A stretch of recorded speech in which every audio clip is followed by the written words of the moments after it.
Turns out that putting the ball in the basket relatively important. Yeah, so just prepare to... It'll be great. It'll be perfect. Yeah, so just prepare to... Y'all motherfuckers don't watch us play throughout the year, to tell you the truth. I'm gonna be real with you, and I don't care if I get fined.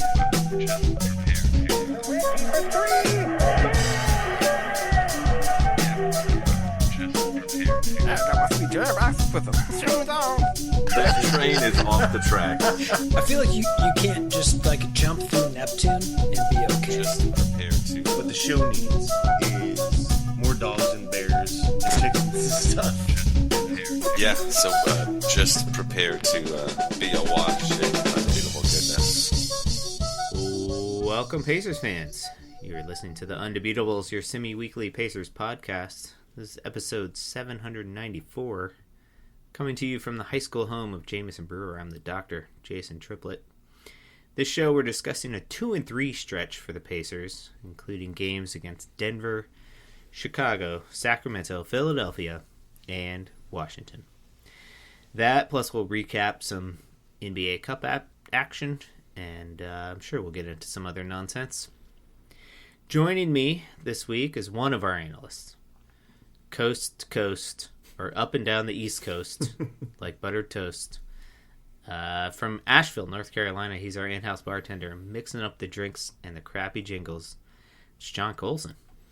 What is up, Pacer Nation? What is up, JT? I'm glad to see you. It's been too long. We've a lot of things going on with the four of us, and I'm glad that we could schedule a little bit of time, just you and me, to deal with what's turning into an interesting stretch for the Pacers.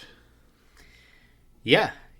I think I thought this conversation today was going to be a lot more upbeat than it's going to end up being. Then I'm going to allow it to be. Yeah. But that's why we do this. That's why this pod exists, right?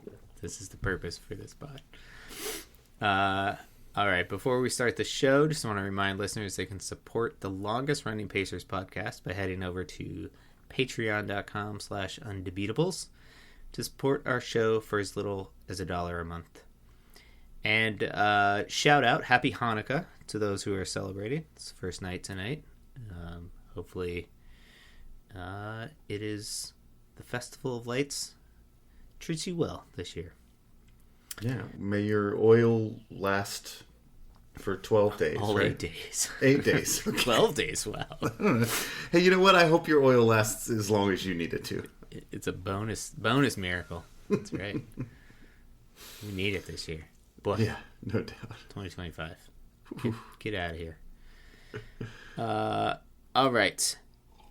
2-3 stretch. We haven't talked to you guys for a couple weeks, so it's been... I think the last game you guys covered was the Cleveland game. So since then, we played Denver, hosted Denver, and lost that one, 135 to 120. For those of you that don't remember, that was the game that Jamal Murray went nuclear and scored 52 points. Oh, And Jokic did Jokic things, almost had a triple-double. Siakam poured in his usual 23. We had 6 guys in double figures, but it was not enough to stave off the red-hot Jamal Murray. After that, the Pacers traveled to Chicago to play the Bulls, and they won that game, 120 to 105. Pascal Siakam went bananas in this game, if you'll remember. 36 points and 10 rebounds, essentially in 3 quarters. Because he got in foul trouble very early. Mathern also chipped in 28 in that game. And then the Pacers returned back to the Fieldhouse, host Sacramento. That was on Monday of this past week. They win that game. That's 2 in a row, boys. 116 to 105. Andrew Nembhard in his bag, dropping 28 and 12 assists to lead the way. Then the Pacers travel to Philly. This was a plug-in game, right? This wasn't on the schedule. correct. Prior to the season. Yeah. So it got added in during the Cup. Pacers lose this one, despite the fact that Philly was missing Tyrese Maxey. They lose 115 to 105. And they were buoyed by the performance of Joel Embiid, who looked like the 2022 version of himself, scoring 39 points and grabbing 9 rebounds and hitting step-back three-pointers and all kinds of ridiculousness. And to top things off, Paul George looked like vintage Paul George, which was very annoying. And it was a slow death because the Sixers shot 43 free throws in this game. So the game took what felt like 4 hours. Even in replay, when I was fast-forwarding through the commercials, it felt ridiculous. Well, and also, like, it was close enough to keep you interested the whole game. Oh, for sure. Yeah, Yeah, I it was a like, great we're going to win game. this game. Yeah, So I I'm thought going to we stick were around. too. God. Oh, brutal. Yeah, I think the biggest lead was 5 or 7. Or I mean, I guess Philly got up by more towards the end, obviously. But, yeah, anyway, back and forth. And then today, this afternoon, the Pacers hosted the Washington Wizards. And they lose this one. 108 to 89, my friend. 89er. I don't even know who led the way. Who led the way? We got Matherin led the way with 15 points. Even Siakam struggled. Only 11 for him. 5 guys in double figures, but none more than 15. And on the other side of the ball, the Wizards were led by Marvin Bagley III, who scored 23 points and grabbed 14 rebounds. One of 2 people on the Wizards who grabbed 14 rebounds because there were a ton available. Pacers shot only 37% from the field in this game. So, how you feeling, Colson? Well, Jason, I was actually really excited about talking this week because I've been sort of thinking about this front office and this coaching staff, and just kind of want to talk about how they've not really misstepped in a while now. It seems like they're just doing the right things. You think about not overpaying, not going off their number for Miles Turner. It looks like that was probably a good deal. Miles Turner is kind of doing what he was doing for us without Halliburton, and under a huge number, and we're getting production similar to what he gave us from guys like Jay Huff, which was a great pickup for a second-round draft pick. You think about in this offseason, we got back our first-round draft pick before the season started. We're a team that's having trouble winning games right now, so having control of our own first-round draft pick is a big deal. This group is bringing in a bunch of G leaguers and guys off the street to kind of help us fill in minutes, and shuffling it out of guys, but like coming across some really special players. This Ethan Thompson player is just fantastic and has been really great for us. And you go, well, damn, the front office is killing this, and we've got injuries, but they're doing everything they can. And then I'm thinking about our coaching staff having to reinvent the wheel over and over, night in and night out, because we've got a rotating cast of characters. And we're no longer the fastest pace in the league. We're no longer the things we were last year that got us to a finals. But suddenly we're a better rebounding team. We're getting back on defense. We're focusing on different things with the players that we have. And we don't have a lot of wins right now, but we haven't had a lot of personnel. I've just been impressed how the staff is constantly adjusting and putting us at a position to win. We don't have any reason to go 500 in a 4-game stretch. And then here we are doing it. Just excited to talk about this team from top to bottom. And then we go out and lose at home to the worst team in the NBA. We just lost to the Washington Wizards at our house by 20 points. And there's no excuse. We gave them 1,000,000 points. We couldn't throw the grape in the ocean. This team is not a defensive stalwart. It's not like they just locked us down. They're terrible. They don't do anything well. All of these guys were coming off the scrap heap. We're finding guys that are going out there to prove something. Siakam's an all-star. And we lose to the Wizards. I went from feeling really good about this organization to devastated in one game. I know it's not that big a game, but it is. I mean, I guess what we're doing right now is trying to lose more games than the Wizards. Is that our plan? Because that is miserable. It wasn't on the road. It was at our house.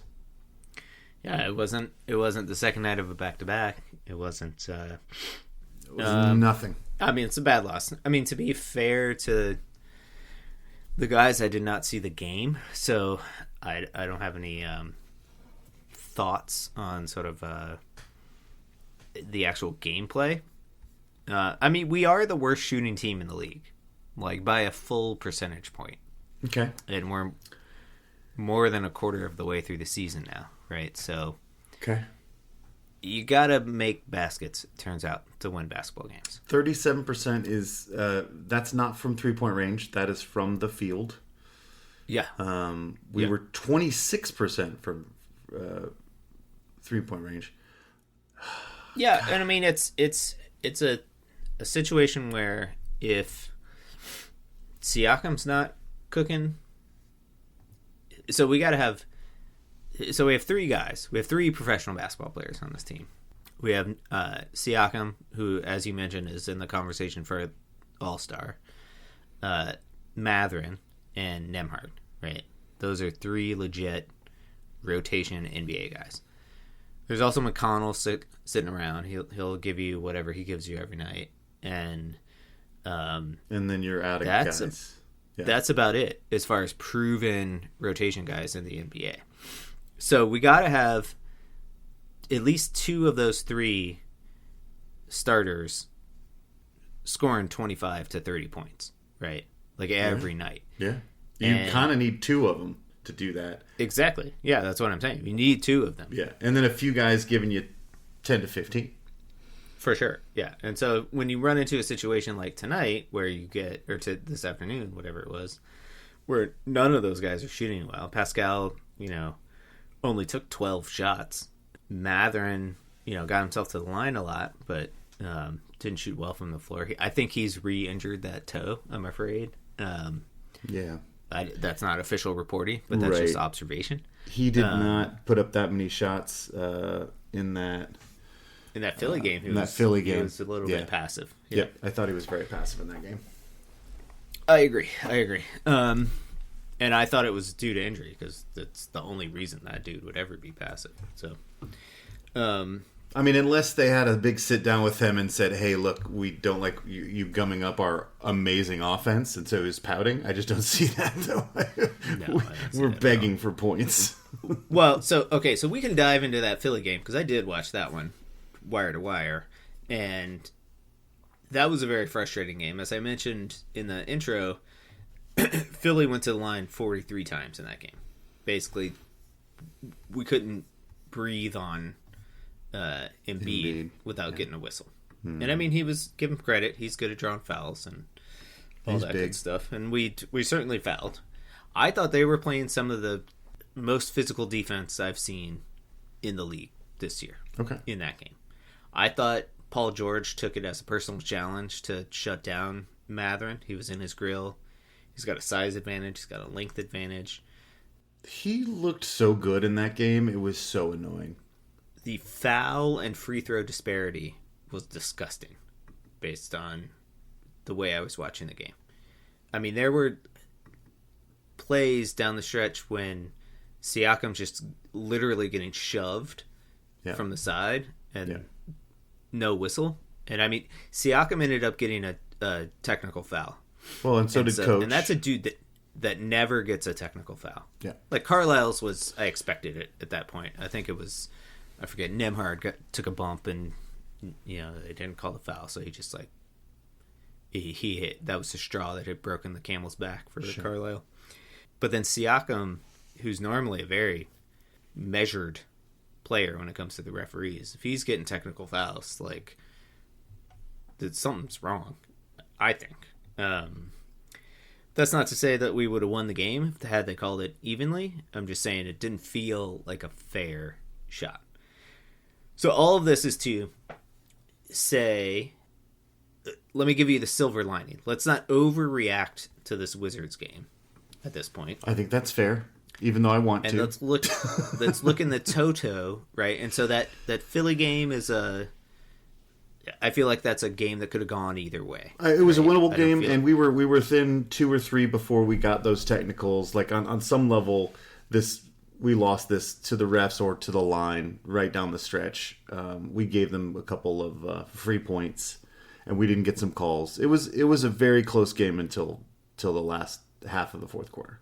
Totally. And I mean, if you look at the box score, it's like you don't even understand how are we in this game? How are we up by 4 points in the fourth quarter or whatever it was? Yeah. It's like, it doesn't make any sense. Like, it was because we were doing Pacers basketball. We were taking care of the ball, not turning it over, doing a good job on the glass. I guess it's not really Pacers basketball, but hanging with them. Although stupid Andre Drummond grabbed a bunch of offensive rebounds, would piss me off. Yeah, he did. That'll happen. So anyway, so that you got that game, and then prior to that, I thought the game against Sacramento was one of the best wire-to-wire games that we've had. Oh yeah, I call it the most complete game of the year. I think all 3 of our guys were just on it. I think all the role players stepped up. Yeah, exactly.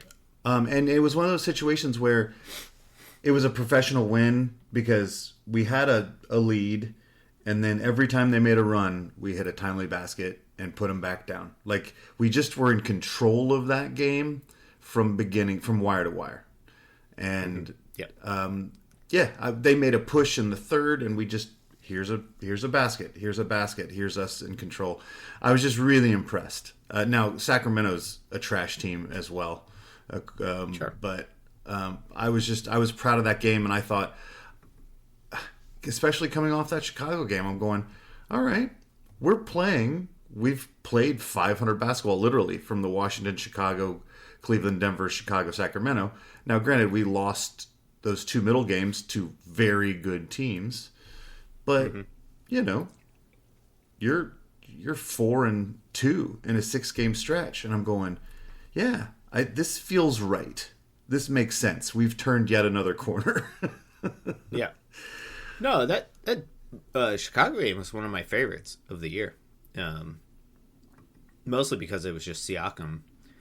So Siakam got into foul trouble. He picked up 2 fouls like in the first 3 minutes of that game or something like that. So he basically sat the entire fourth quarter. And then he came back and was just cooking. He was just not. He was like, I'm not going to let this team lose this game. Like, it's not going to happen on my watch. And proceeded to score 36 points in essentially 3 quarters and grab 10 rebounds and just make every tough shot. And, we were up by, I don't know how much, 20 at some point in that game. Sort of lost the lead. Credit to the Bulls. But then, Siakam got back in the game, basically. Right. And it was on. And I thought Mathurin played one of his better games. He did, and this is that recipe that you're talking about, right? You got 36 from Siakam, 28 from Mathurin. You got 15 from Nembhard, 7 assists. And then, contributions from the bench. 11 from Ethan Thompson, 7 from Isaiah Jackson, 11 from Jay Huff. And that's how you cobble together wins with the current iteration of this team. And, I mean, you look at the shot diet in those 2 games. The only people that are in double-figure shot attempts are those 3 guys. Right. Siakam, Mathurin, Nembhard. And that's exactly what you want. And then you look at the shot diet in the Philly game, and it's, Mathurin doesn't even take 10 shots. Nembhard gets up his 15, but then Jay Huff is chucking up 12 shots, and, God bless him, he's my second favorite Ethan, but Ethan Thompson's throwing up 10 shots, and it's like, what? come on, boys. Like, you're starting to feel comfortable, I think, which is good. Well, I would say that part of that was the defense, right? Like, Sure, agreed. Embiid is not out on the perimeter, and so J Huff was open quite a bit out there on the 3-point line. And then I don't think they had they had much tape on Ethan Thompson. He's just looking real good for us. He's a heady basketball player. He makes the smart play. He does. He's doing the little things, right? Like he's hitting open threes. He's getting offensive rebounds. He's passing the ball when when he could make a decision to to drive into four guys. Like he's smart. He's been around. He's been in the G League for a long time. He's 26 years old. He's not a kid. He really knows how to play basketball, and he already has the trust to coach. Yeah, no, he plays within himself, which I think helps a lot, and he's not afraid, which is good. And he's got big floppy hair and a beautiful smile, and he's fun to root for. Big fan of Ethan Thompson. But so to go back to my larger point, so as you mentioned in that sort of 4-2 stretch, the two losses were to two of the better teams in the league, like Cleveland, and not only two of the better teams, but like Murray goes nuclear in that game, and Spida Mitchell went nuts in the game against Cleveland. Like when you're getting all NBA guys going for 35 to 50, like it's hard to beat those teams, right? Mm-hmm. So I'm trying to take the long view and not overinterpret this Wizards game. And the worry here is that Mathurin is hurt, and that puts a lot of pressure onto Nembhard and Siakam, and the rest of our guys to chip in and fill in that void, which they can, but I would say not on a consistent basis. It's gonna it's gonna happen one out of every 4 games, right? Or one out of every 5 games, which explains our 6-20 record. That's statistically what we would get. So, and it's not gonna get much easier, right? There's no winnable games anymore if you're gonna lose against the Washingtons, right? Sure. Apparently, we've got Chicago's number, which feels amazing. Yeah. We get to play them twice more. Right. And and I'm pretty sure we're going to beat up on Milwaukee at some point. Because screw those guys. Yeah, sure. So there's 3 more wins. Yeah, no, it doesn't get easier. The guys we do get 3 days off this week, so Pacers play again Thursday hosting the Knickerbockers. And then Saturday at the Pelicans. We could pick up a win there. The Pelicans are bad. Pelicans, are the worst team in the league. 4-22. Used to be Washington was until they beat us. Right. Yes, that is true. So wait, you're looking at a 1-1 week here? Yeah. I mean, if this is just one of those games, if we were just looking past the Wizards because we were looking forward to our vacation, I mean, sure, let's go with that. I mean, a 6-19 team shouldn't be looking past anybody. But can I sell you on the Knicks, who are going to play in the NBA Cup final on Tuesday? Is this going to be a letdown game for them?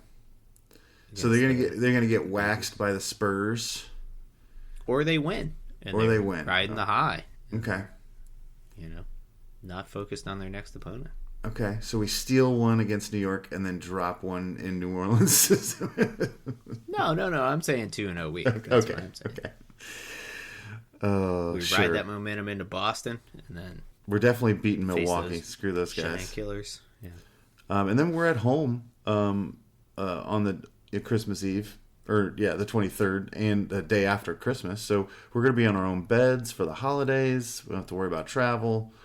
Boston's going to be all discombobulated because they had to, leave the morning after Christmas. Mm-hmm. So, yeah, I think we're going to win the next 5 games, I guess. Probably. Jason, we're not right, a good team, man. We're not a good team. We're not at all. We're a really bad team.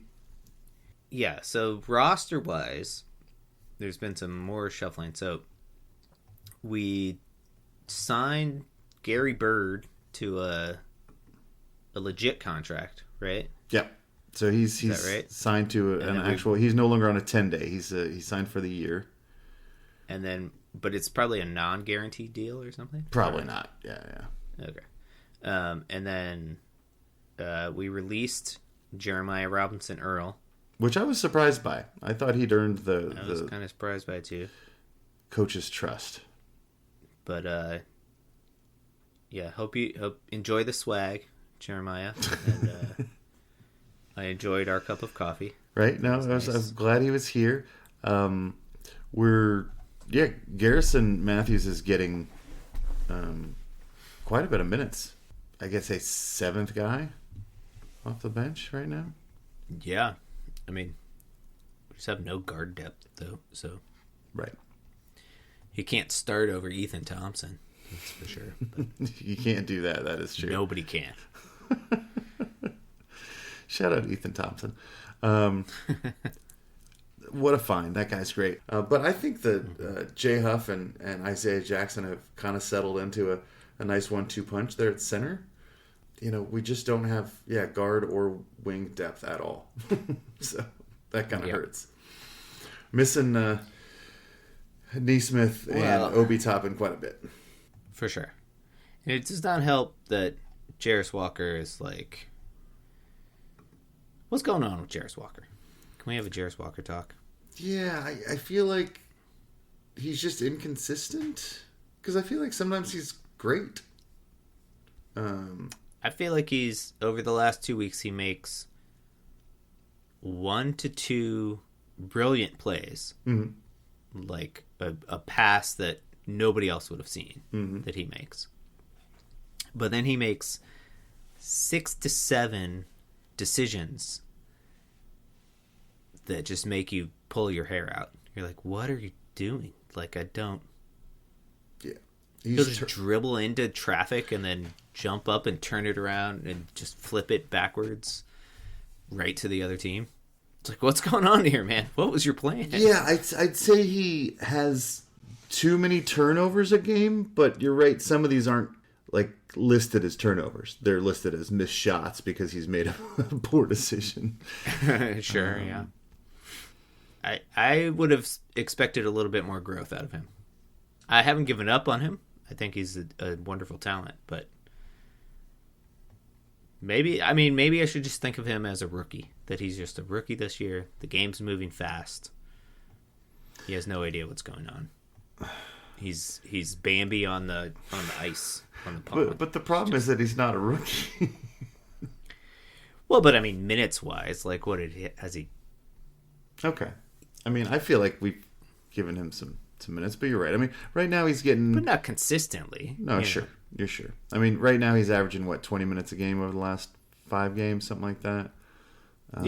Last 10, 21 minutes, 34% from 3-point range, 5 rebounds, 1 assist, 1.5 turnovers, 9 points. It's not great. No. No, it's not.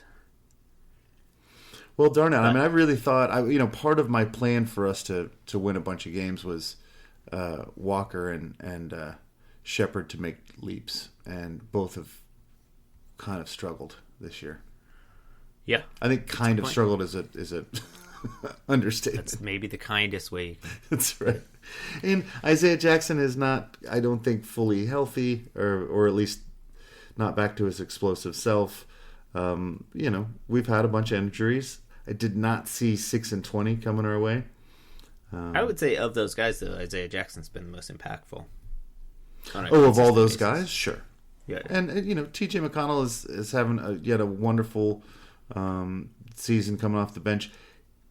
He looked really good in that Philly game because he'd had like 4 days off.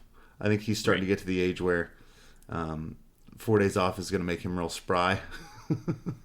Well, and with that, he's coming off that hamstring injury too. Yeah. So. One last question for you before we move on to NBA Cup action. Have you noticed? So we've had a lot of dudes on the roster this year, right? Yep. I understand that. There's only so many chairs on the bench there. Mm-hmm. But my boy Talon Peter has to just sit on the floor, like, next to the bench. Is that a choice that he's making? Or is that a team decision that there's only enough seats. One person has to sit on the floor, so sorry, Talon. It's you. I mean, there's enough money in the world to buy him a chair. Like, we're clearly hazing him, or he's making this decision. This is not, we don't have enough chairs. But like the poor guy, they like have to help him sit down because it's like a weird like pad that he sits on or something like that. So like you see players after the timeout, like somebody like holds his hands as he like sits down or whatever. Is he like hurt and like that's like, you remember when Larry Bird like had a bad back and would just like lay? Yeah, Steve Nash, same thing, just lay on the ground. I assume that also, if it was if you're the rookie, we're hazing you, but like guys are way newer than him. Like, wouldn't we make Ethan Thompson sit on the floor now because he's the newest guy? I mean, Talon Peters has been, on the team 5 times as long as Ethan at this point. True. I think it must be his minute wise. Maybe he's still the most. No, Ethan Thompson is junior. No, it's brand new. Okay. He's 26 and played in the G League for 5 years, but this is his rookie campaign. He hit his first NBA bucket with us. So I assume that he's injured or wants to do this. We'll have to get Joey on this one, or Connie. We'll have somebody Connie might sit close enough. She can let us know. Yeah. Shout out. Why don't you get a chair? Get the man a chair. Get the man a chair. Even one of those folding chairs, like a camping chair. Ooh, yeah. Well, I wonder if maybe she just brings a chair with her into the event and like gives it to him. Yeah. See if he'll use the chair. I don't know if security's going to let that through the door. Okay. So we've been dancing around. There's NBA Cup has been happening. The semifinals or the quarterfinals and semifinals happened over the last week. Saturday was the big semifinal night. The Knicks took on the Magic. Magic, yeah. And won that game 132 to 120. Jalen Brunson dropped 40 points on the big stage in Vegas. And then in the big upset, the San Antonio Spurs defeated the Oklahoma City Thunder, handing them their second loss for the season, beating them 111 to 109. Victor Wembanyama in his return. Did you catch either of these games? I did not. I was working. But I do know that Wembanyama was a plus 21 in his 21 minutes in the plus minus. So he scored 22 points in 21 minutes and was a plus 21 in the plus minus. Wow. Pretty pivotal to win Had the 9 game rebounds by 2. also. Yeah. So fairly useful to have him on the floor, I guess, against the Thunder. Mm-hmm. And the Thunder, second loss of the season, they're now, what is their record? 24-2, on pace for the best record in NBA history, I believe. Yeah. Still, They are, yeah. even with that loss. Mm-hmm. The Spurs are for real. We were just a half a basketball away from beating these guys in the finals, and now they come out and they look like no one will ever beat them ever again. Oh, the Thunder? Yeah, the Thunder. Oh, yeah. I mean, I think Shai Gilgeous-Alexander is just that focused. Like, watching him, the way that he and that team handled the first 2 games of the regular season. So the first game was against Houston, went into double overtime. Gilgeous-Alexander goes nuts. They win that game. Second game of the season was against us. Mm-hmm. Went into double overtime, and Gilgeous-Alexander murdered us in the second overtime. He's just got a laser focus. And that they're still hungry somehow. I mean, they're not suffering from the disease of more, at least yet, so far. At least yet, yeah. Because all the guys are paid so far. Well, they're all young. Yeah. Like, you know what I mean? Yeah. And their defense is just still suffocating, And that's a thing that you can bring with you every night. And when you have a dude like SGA, if it's close in the fourth quarter, he's going to get buckets. And he's going to go to the line. I mean, and they're going to get stops. Yeah. So that gives them an advantage. So, But I mean, they're like, it's not even a matter of them just winning a bunch of close games. Like, their net rating is the best ever. Yeah. Are they're winning by an average of like 16 points a game? Is that right? Yes. Something like that. Boy. Okay. So will anyone ever else win again? Right. Yeah. It's a good question. So NBA Cup Final happens Tuesday night. Let's see. That's a 8:30 tip on Prime Video. Spurs, Knicks. Who you got? I got Knicks.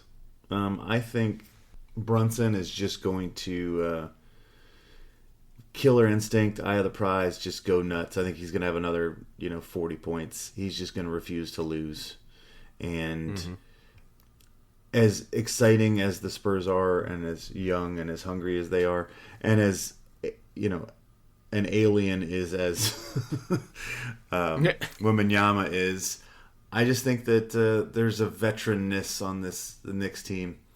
They're going to be hungry for it in a way that maybe the Thunder weren't, because the Thunder just don't lose and don't really care as much about the cup as maybe about the winning 75 games. I just think the Knicks are here to win the whole thing. I think they're going to do it. All right, I like that.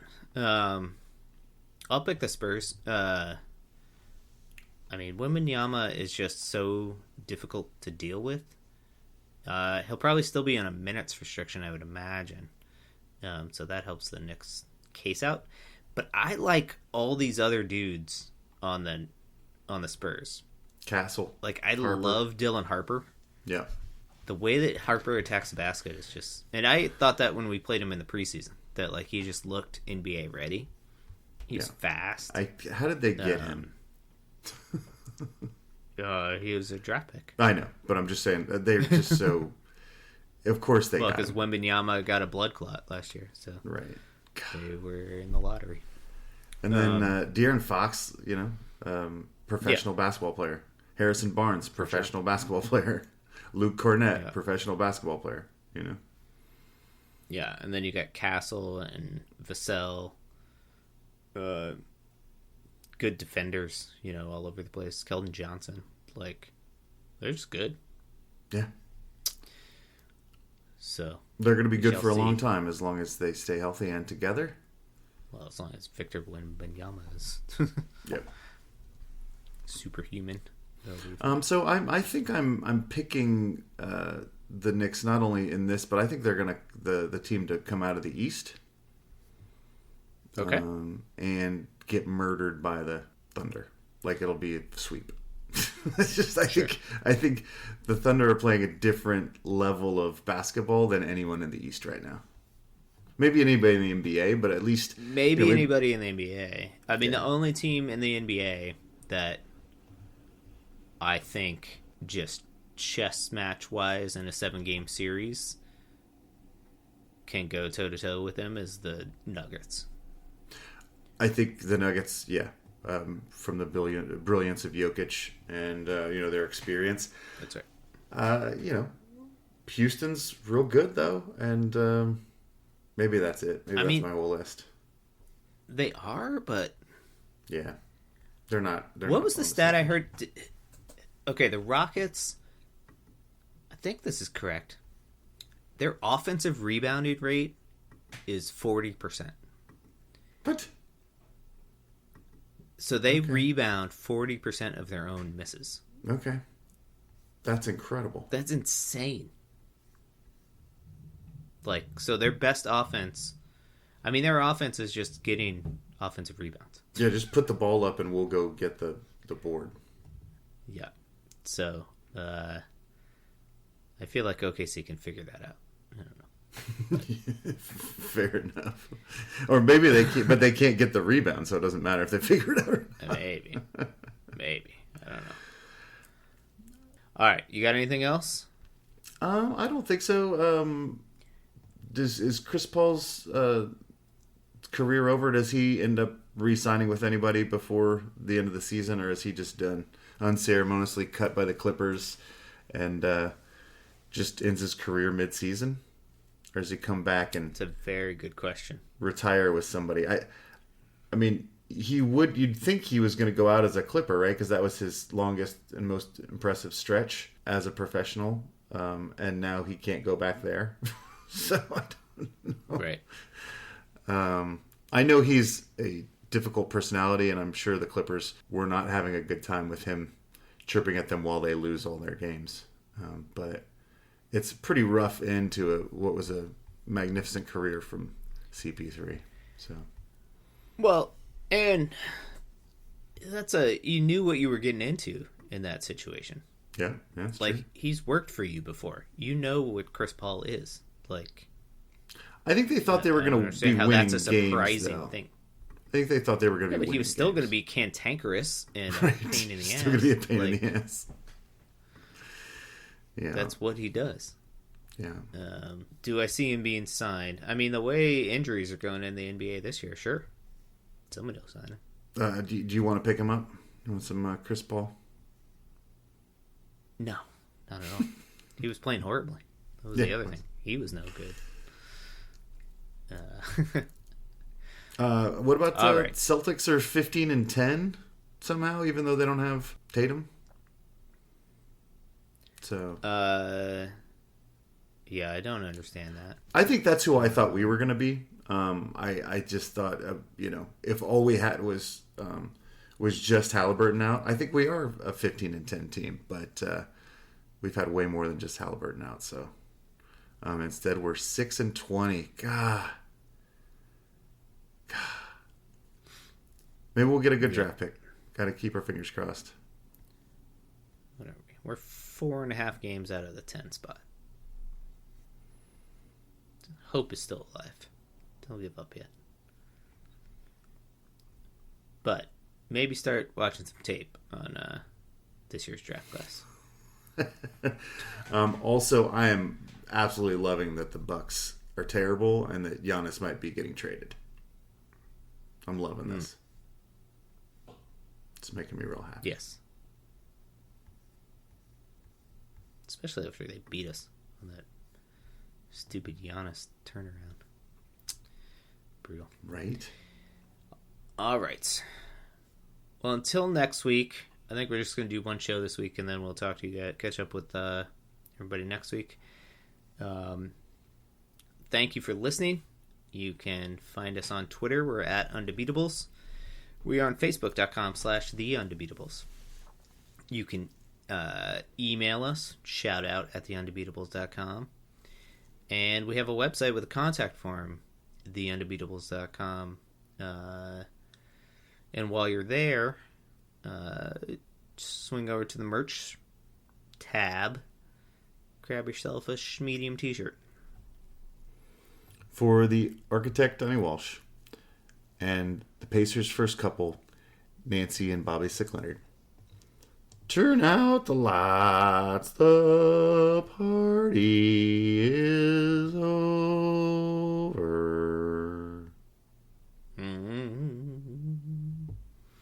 I was trying to do like a radio dial, you know, like you were just kind of catching me on different frequencies there.